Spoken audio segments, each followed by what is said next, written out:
Think about in the winter what happens. You have seasonal affective disorder. You have depression. Why? Because you don't get the sun, you don't get the vitamin D, and then you get depressed. You get the blues. You're sad. I mean, think about how important vitamin D must be to your body if you can convert sun through your skin and make your own vitamin D from the cholesterol lining in your tissue. I mean, you don't need to eat anything to get vitamin D. You just need to expose your skin to sun. So if you have anxiety or you're especially depressed, you need to take more vitamin D, and it will definitely raise your mood. And it can also help your memory as well. All right, now what about hair? If you're deficient in vitamin D, your hair is going to be very dry, it's going to be brittle, you're not going to be able to produce the numbers of hair because the growth of hair is dependent on vitamin D. You may have early graying, you may experience hair loss during stress, that's a certain condition, or hair loss during menopause, or you may develop an autoimmune disease, alopecia, and that can cause these patches of your hair to fall out. So if you can control the inflammation, you can control the disease. And vitamin D is probably one of the most potent anti-inflammatories, or natural anti-inflammatories. And then we have your scalp of your hair. If you're deficient in vitamin D, you'll be more predisposed to getting psoriasis and even eczema on your skin. And so now let's just talk about the skin in general. People that get acne are usually always low in vitamin D. It can decrease inflammation on your skin. It can help prevent vitiligo, where you have this whitening or lack of pigment on your skin. People with vitiligo are always deficient in vitamin D. If you're low in vitamin D, your risk for getting skin cancer, like melanoma, goes dramatically up. All right, now what about the sinuses? Yes, the sinuses all have receptors for vitamin D in them, and if you're deficient in vitamin D, you can have a stuffy nose, you can have sinusitis, and the reason why the vitamin D is in the nose is to protect you against viruses that are coming in through the nasal passages. And so we need vitamin D for the immune system, which is the next thing we want to talk about. The thymus gland, which is right on top of the heart, is the training camp for your T cells. And as you age, your thymus gland shrinks, and so does your immune system. So the thymus gland desperately needs vitamin D to help virtually every part of your immune system. Every part of the immune system has vitamin D receptors. So you have the B cells, the T cells, you have both the innate immune system, which you're born with, as well as the acquired immune system needs vitamin D as well. Vitamin D helps control the cytokine storm. It helps control certain autoimmune diseases developing. It helps control the self-attack, which is involved in autoimmune disorders. It's an immune modulator, so it helps buffer an overreactive immune system. That's why it's good for allergies as well. And it also helps keep viruses in check. It decreases the risk of getting viral infections. So as far as the immune system, vitamin D is the most important nutrient. Then we have the eyes, right? If you're susceptible to getting cataracts, vitamin D can help slow down that process. Vitamin D deficiencies are associated with macular degeneration, glaucoma, and especially dry eyes. Now, as far as the thyroid, which is located right on your neck right through here, about 2.5 inches wide, the most common thyroid condition is Hashimoto's. Like 90% of all hypothyroid type conditions is autoimmune, it's Hashimoto's. And like I said before, vitamin D is the best natural remedy for any autoimmune problem at all because it drops inflammation. And if you didn't have inflammation, when you had any type of autoimmune disease, your complications, the side effects would be very minimal. Because the side effects occur because of this autoimmune, your body's attacking itself. So Hashimoto's and Graves' disease, both autoimmune, one's a hypo, one's a hyper problem with the thyroid, can greatly benefit from vitamin D. All right, what about the teeth? Well, if you're deficient in vitamin D, you're not going to drive the calcium into the bone. And your teeth are bone made from calcium. And so we need vitamin D to regulate that calcium. And so if you're deficient in vitamin D as a little child, or even when you're a baby inside your mother, and you're deficient in this vitamin D, unfortunately you can develop all sorts of bone malformations later in life, or even earlier in life, as problems with the maxillary bone, so you have an overbite or an underbite, or you have, you're going to need braces because your teeth are crooked, or you might have missing teeth. But it doesn't just affect your teeth, it affects the entire skeletal system. You're more susceptible to getting scoliosis, which is like an S-curve of your spine, or a hunchback, which is kyphosis, or an exaggerated low back curve, which is lordosis, or even flat feet or bowed legs, which is rickets. So without vitamin D, the bone is softer and it malforms. I mean, this can be devastating for a child, the way they look, their confidence, and then later in life, if they get surgery on their overbite or underbite, that's traumatic. I saw some videos recently on that, and I had a hard time watching these videos of literally cutting into your bone and removing your face and repositioning and screwing things back in to make sure that the face is now symmetrical and the bite is correct. And not to mention wearing braces for years. So all of this can be majorly prevented if that mother gets enough vitamin D early on when she's pregnant, she's breastfeeding. And so hopefully that child is getting enough vitamin D and other nutrients when they're developing. But you know, I had this interesting story with a patient. He was a medical doctor, and he came in, not by his own accord, but his wife pretty much forced him to come in because his symptom was hot flashes. And his wife got relief from hot flashes coming in to see me when I was in practice. So her husband had hot flashes, and he came in and to get help. Now, he was a medical doctor, and what he did is delivered babies. And so I asked him about prenatals. I said, now, do you recommend like a whole food prenatal or what? Because he said there is no difference between synthetic and natural. They're both the same. And I said, oh, okay, so where did you learn that? He said, well, in school, this is what they taught us. I said, is it possible that that information is not true? Is it possible that's false information? He started looking at it, he goes, well, I don't think they would teach us any false information. And I said, well, did you realize that the majority of synthetic vitamins out there are produced by pharmaceutical companies? Did you know that? He goes, no, I didn't know that. I said, and is it possible that the pharmaceutical companies could, I don't know, influence certain data that is taught in medical school? Is it possible? He goes, yeah, it's definitely possible. I said, also, the studies on antioxidants, they always use synthetic versions of an antioxidant, and the studies show that it increases risk for cancer taking antioxidants. But what they don't focus on is the type of antioxidant. They're not using antioxidants that are coming from food. They're using the synthetic versions. I mean, here you are, you get the study, you read this data, and you go, oh, antioxidants cause cancer, I'm not going to recommend it. But they don't differentiate, does it come from food, or does it come from a lab? So eventually, as we were talking, I kind of got him to look at a new viewpoint with synthetics versus natural things. And I think it's the most important action for a woman who's pregnant to get the right nutrients. Because if you're just deficient in one vitamin, vitamin D, that child could end up with major skeletal malformations later in life.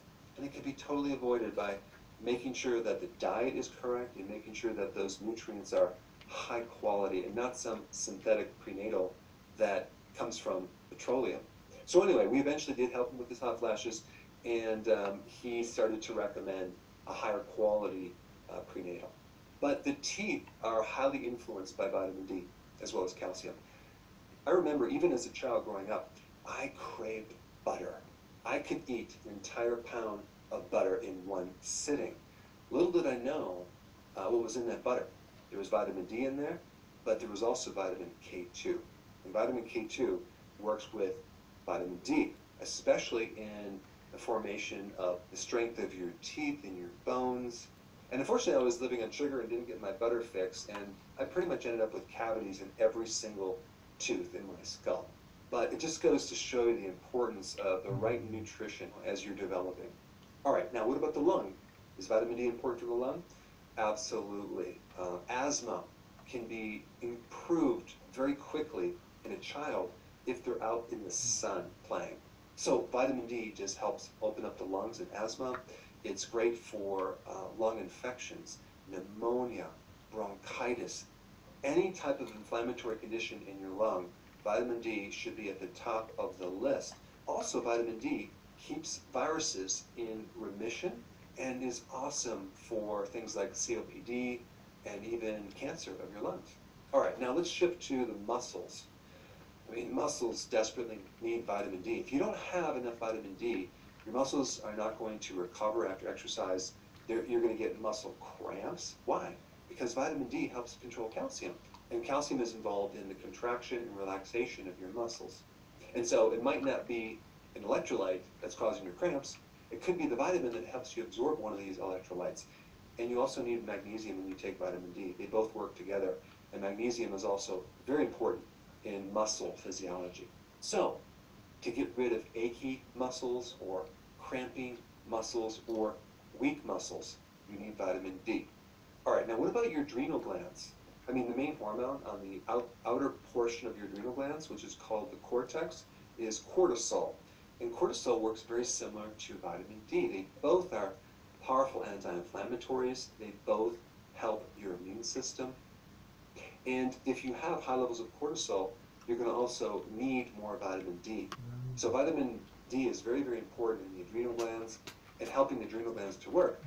If you have high levels of cortisol, you're going to lose vitamin D, and the demand for vitamin D goes straight up and vertical. All right, now what about the pancreas? Yes, especially the cells that make insulin, called the islets of Langerhans. These beta cells require vitamin D to make insulin. And if you have an autoimmune disease like in type 1 diabetes, it could have been set up, or your body can be very susceptible to getting that condition if you're low in vitamin D. And if you have the condition, vitamin D is very, very important in keeping inflammation as low as possible. Now, what about the heart? A huge association between coronary heart disease and low vitamin D. Vitamin D helps keep the inflammation low inside your coronary arteries.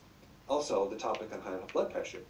Vitamin D is one of the best things to drop blood pressure. If you have high blood pressure, I will guarantee you're low in vitamin D. And so that's one of the big benefits from taking vitamin D, is just to help you lower your blood pressure, which can then have effects on helping decrease your risk of getting a stroke, and also can decrease your risk of having other problems with the kidney and with the heart. All right, now what about your liver? Well, without vitamin D, your risk for insulin resistance goes higher, and so many people have insulin resistance. Vitamin D helps insulin in absorbing other nutrients as well, especially calcium. There's a high association with low vitamin D when you have a fatty liver, and there's definitely a high association if you have inflammation in your liver, as in hepatitis, with low vitamin D. So if you have inflammation in any organ, especially the liver, you need to be taking more vitamin D. Now with the kidney, you're more susceptible to getting stones if you're low in vitamin D. And the kidney is one of the last stops for vitamin D in its conversion. So if you have any kidney damage, you're not going to be able to convert vitamin D as well. But realize that all of your cells have the capacity to convert into the active form of vitamin D, but the kidney plays a big part in this conversion of making the inactive into the active form of vitamin D. So many people have irritable bowel syndrome, they have ulcerative colitis, they have Crohn's and diverticulitis. Any inflammation in the gut can be greatly improved with vitamin D.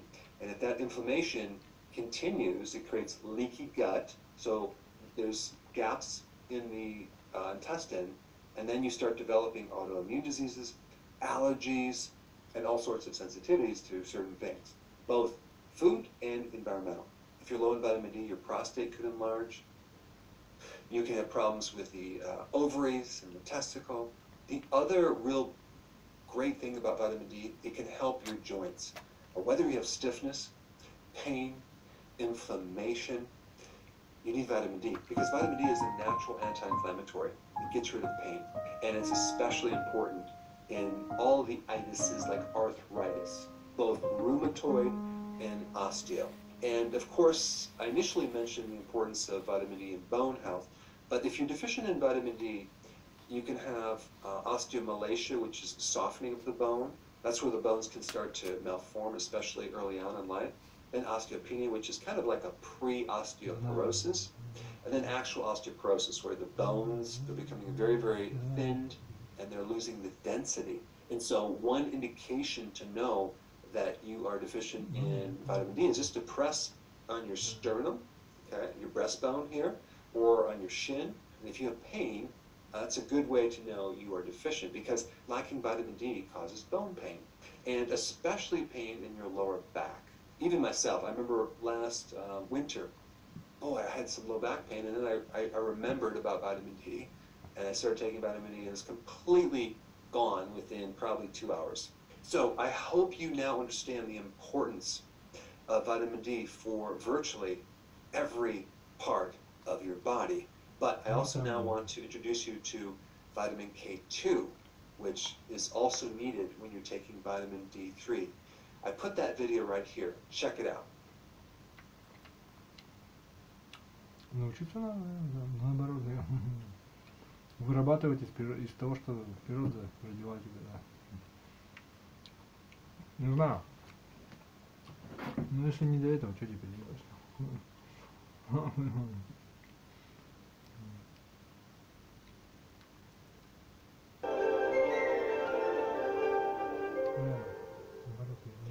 Yes, I could be in more contact with the trumpet there at your beginning, that we are absolutely at the beginning of the bar. This is the problem of that. Yeah, a little bit too slow, the eighth note. Too quick. And just had the feeling that we're not on point at the beginning of the bar.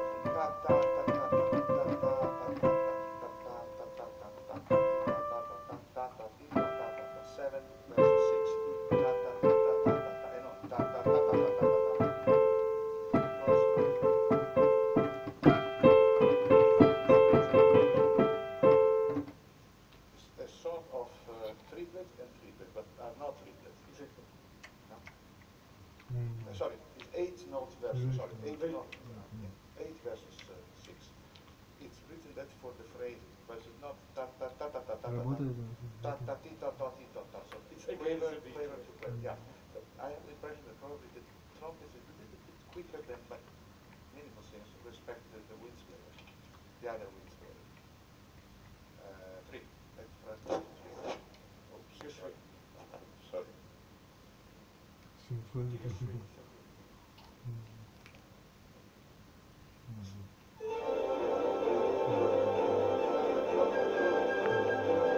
That's lower than before.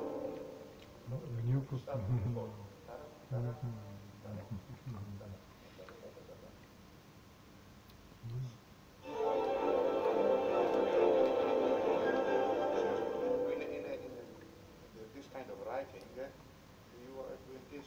Sorry. And the problem is that to get exactly the thing you're doing. Like that, no? Instead is anymore. Two, ticketing. Or ticketing. But not that, because it's too wide. It's too presentable. Yeah. To start perfectly together with the same speed.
Не ловит вообще ушей, да. Не мешок просто все, да. да. Lost it, да. What it is. Да, But да. be careful to be more precise. Yes, more precise. Can you try from 13, 3 before 13, from the fourth? Просто такого.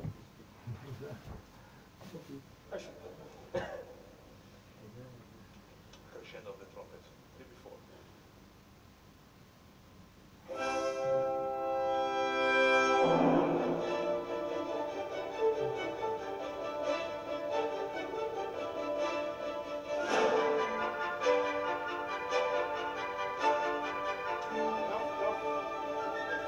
It's fine. The series of 5/8, the last series of 5/8 is fine, but you are waiting a little bit. You have to be much more precise when you mark the second part of the bar, because you are and then it works, because when it works, but I want to pass some honest information. It's not absolutely top clear. 2 and 3 is very, very unclear. Can you work on this fortissimo? As yesterday we did as an example with the other colleagues. Because 7, now the octave is screaming. Not play a proper bright forte, because it's just It's not festive enough. no, it's over festive. Could we You see that yesterday we balanced with the trumpet, with percussion, and now we return in another condition. So, У него поведение это простое, да. in control of that sound. Учиться, ну не хочешь, не учись, блин. Тогда живи все готовым тогда, да, понимаешь. just 1 bar before 7, 1 before. Вот это вот.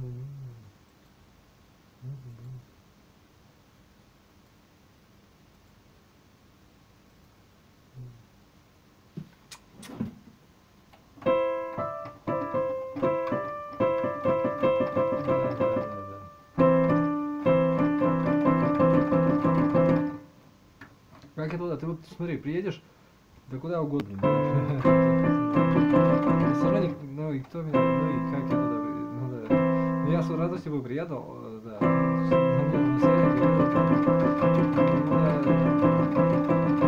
Мне даже здесь работу не дают. Может я как-то разживусь, что-то учеником, еще чем-нибудь,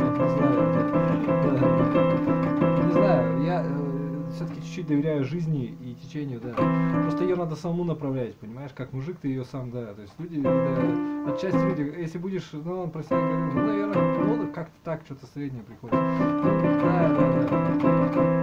Видишь, с одной стороны, с другой стороны, может, да. Ну, да. Одно другому не вредит. Все равно, если ты даже все обрубишь, вот смотри, все свое прошлое попробуй, как будто ты ее обрубил, вот ты не занимался ни строительством, ни чем-нибудь там, то есть как будто ты все это, у тебя как будто амнезия. То есть, нет, я, к примеру, тебе говорю, ну, просто,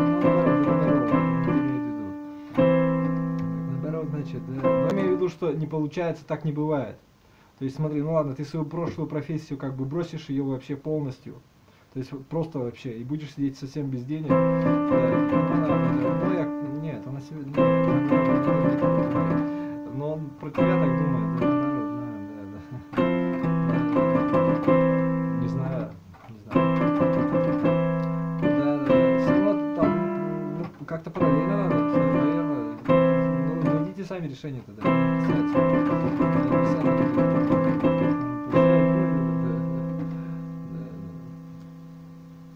Значит, не надо, может быть, и есть тогда.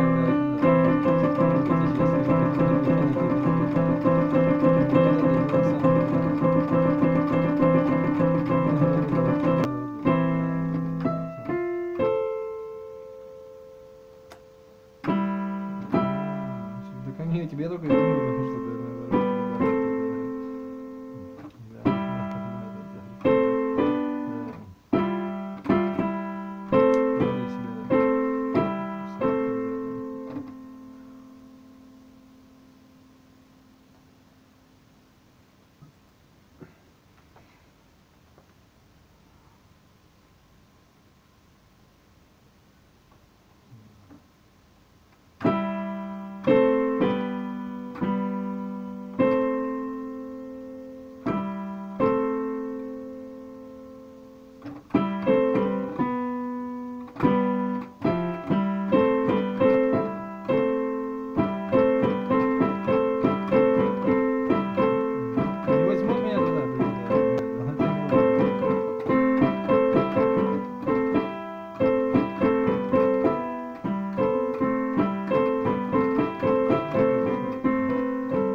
Ну да, да.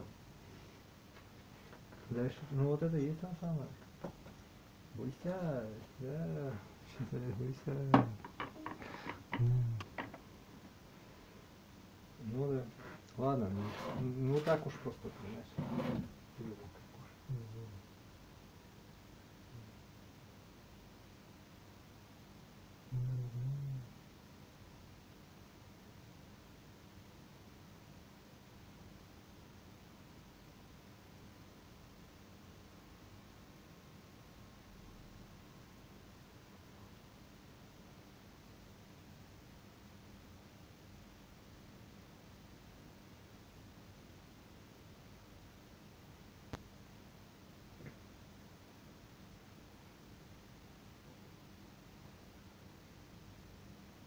Спокойно.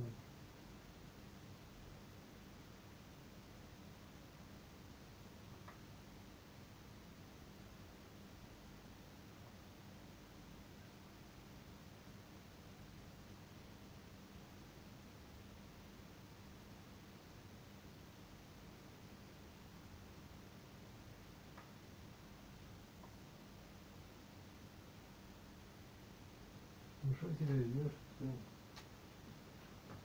да.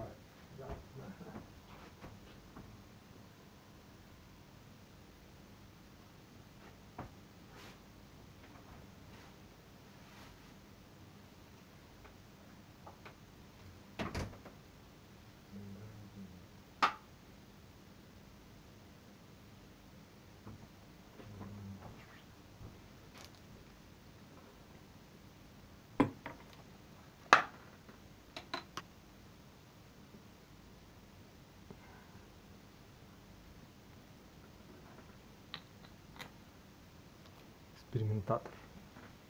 Эксперимент. Да, пойдите. Я так шутил просто. Да. Да. Ну вот это, ну да. А тебе что, нравится убивать людей, что ли, или что? Ну, она себе так думает просто, да. Да, надоело уже просто. Я уже устал от вас, так.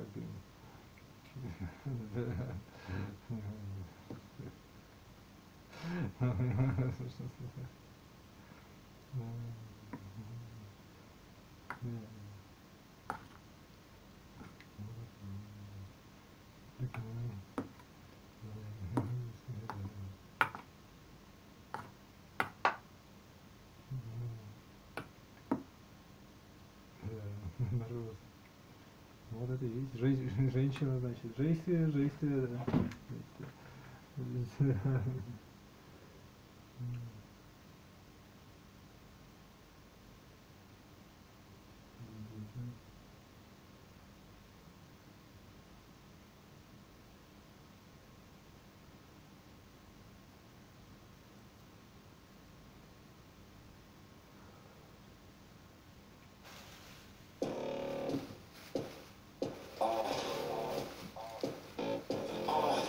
Pardon me and my tone. You can't step to my throne.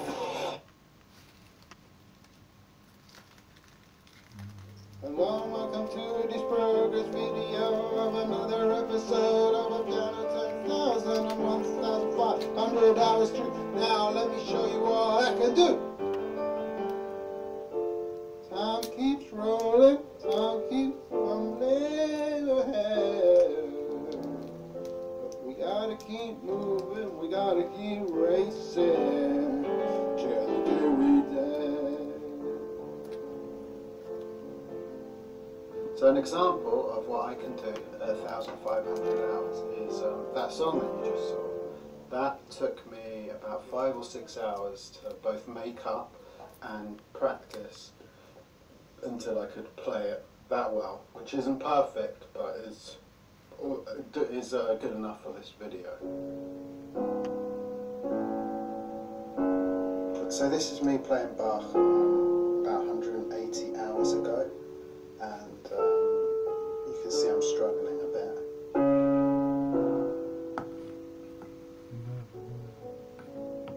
Now you're watching me play it this morning, and I practice it about 5 minutes every day. I just go through the bits that I can't do.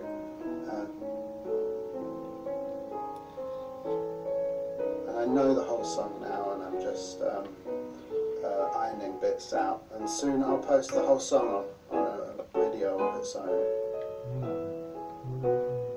I haven't been concentrating much on classical music over the last 500 hours, and that's something I want to do more. Because the way I see it really is kind of creating music and improvisation is my focus, but by learning these classical pieces, these complex pieces, beautiful pieces, I'll expand kind of the scope of my intuition, the way in which I can sort of stretch.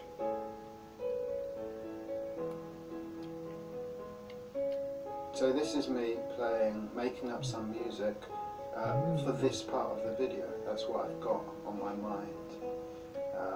Make lots of mistakes, but this is just what I'm as good as I am at the moment.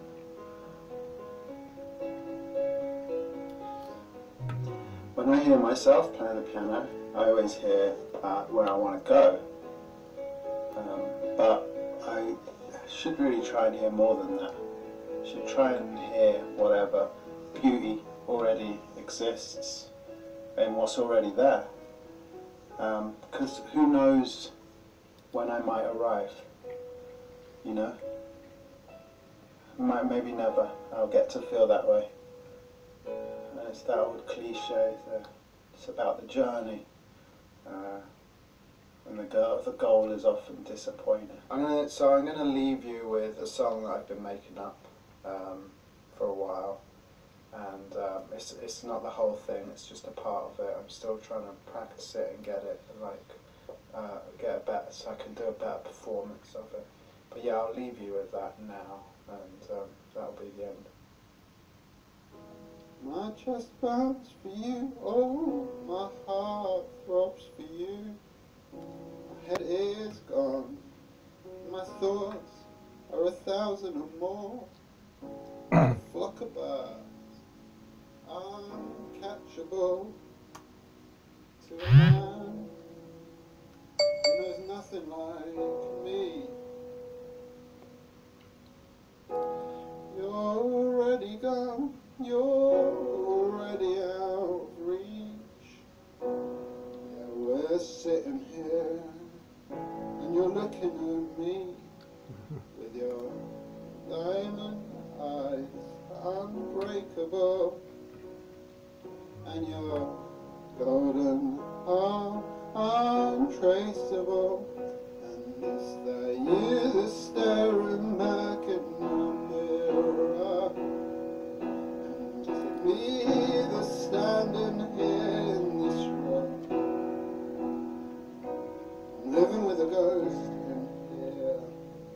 I'm living with a ghost the past 10 years. I'm living with a ghost in here. I'm living with a ghost the past 10 years. Come exorcist, come see us, psychotherapists, believe us, tell me what to think and feel. Kill this ghost and let me heal like a river run, unstoppable, to the mouth of the sea where it parts with the cold and flows free.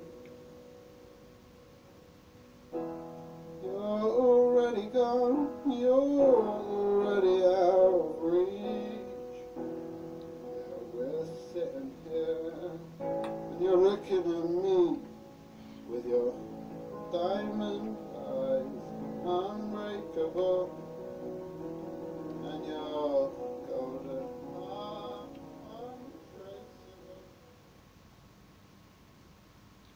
I'm giving you this melody.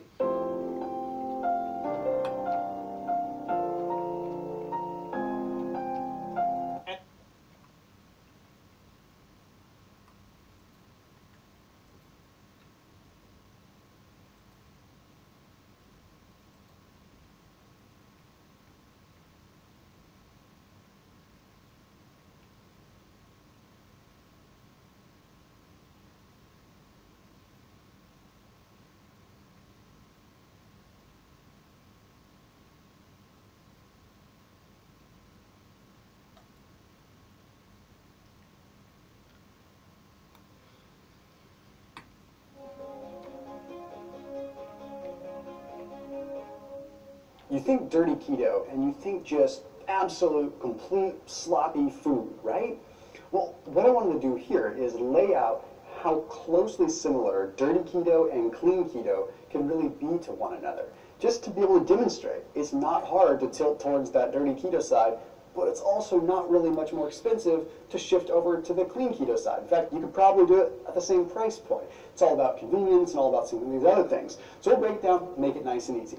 Please do hit the red subscribe button and then hit the little bell icon as well so that you can subscribe to this channel and always get notifications. All right, we'll just dive right in. This is an example breakfast on dirty keto. Cheap eggs, like just the simplest, most basic eggs that you can get, not spending the extra couple of dollars for pasture raised. Frozen sausages, I say that because sausage really isn't that bad. Pork sausage is actually a pretty decent fat profile, but when you get the frozen ones, which a lot of people do get, like the frozen breakfast sausages, the little short ones, they're just loaded with garbage in them. Mozzarella shreds, I say because generally that's not real mozzarella, it's just processed mozzarella that's in the shredded stuff. So again, cheap, simple cheese, right? But then you get to like people doing their keto coffees, and they'll add straight up, not grass-fed butter, just regular butter, and throw it in there. They'll do some flavored creamers, like those Coffee Mate flavored pumpkin spice creamers and stuff like that, where it's partially hydrogenated oil. It's trans fats, right? And then they'll just sweeten it up with some Splenda, and then maybe they'll have a spoonful of peanut butter. You see, it doesn't look too terribly bad. And quite frankly, it's going to be fine if you're doing keto. I don't want you to develop an orthorexic tendency where you just, are afraid of food. My point here is to show the positive piece, what you can do to make it clean. Okay, then you have a clean breakfast, which is very similar. Pasture-raised, good quality eggs that you're going to spend on average $2 more a dozen. Uncured, no sugar added bacon, which realistically you could make ahead of time so you have it prepared, it's easy to go. That's going to be a much better solution than going for frozen sausage. Much cleaner, much better fat profile, much higher quality form of saturated fat as well. And then the cheese, aged Gouda or Parmesan. Gouda tastes delicious in eggs, and Gouda is exceptionally high in vitamin K2. And because it's aged, you don't get all the garbage that comes along with it and the cruddy casein proteins. So here we have not even a real cheese. Here, the amount of cheese that you would need is negligible compared to that to get the same flavor profile. It's kind of a no-brainer. And then maybe you add a little avocado to make it clean, and then your coffee, or matcha, I forgot an A there, instead of using butter, you need to get the same flavor profile. It's kind of a no-brainer. And then maybe you add a little avocado to make it clean, and then your coffee, or matcha, I forgot an A there, instead of using butter, you use ghee. But guess what? Ghee is still about the same price when you add. Come on in. Check out Masterclass. See what we got to